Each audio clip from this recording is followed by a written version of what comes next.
very, very good success, at least I did, in getting students to come here for an MA who weren't sure whether they wanted to go on to a PhD or not.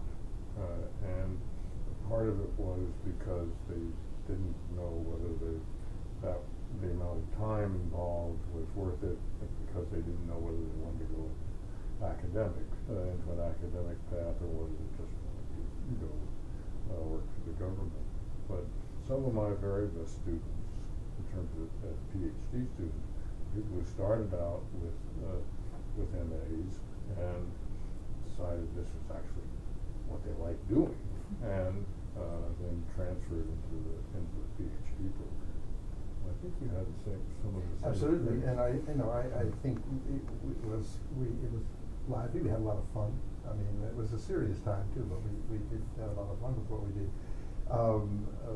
One of the grad students I had, of whose career I am most pleased, is Harold Nelson, who came in the MA program as part of the Army program to send people back to school. He was here last spring at the event that REES had when I retired.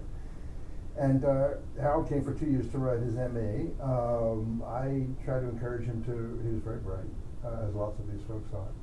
And I tried to encourage him to stay on for a PhD, and couldn't quite stay on for a PhD. The Army gave him one more year, and we had to figure out a topic for him, and in the Russian and Soviet field, which he was very interested in pursuing.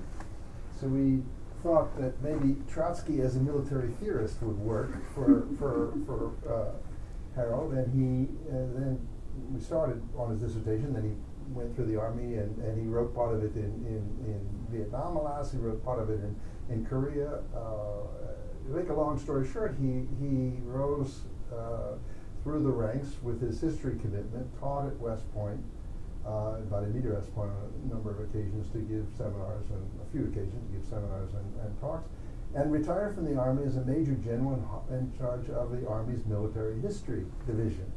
So his training and orientation toward Russian stuff and Soviet stuff, and his training in history stood not only him in good stead, he loved that stuff, but I think his career was very influential in the way in which the Army and West Point and so forth looked at historical questions.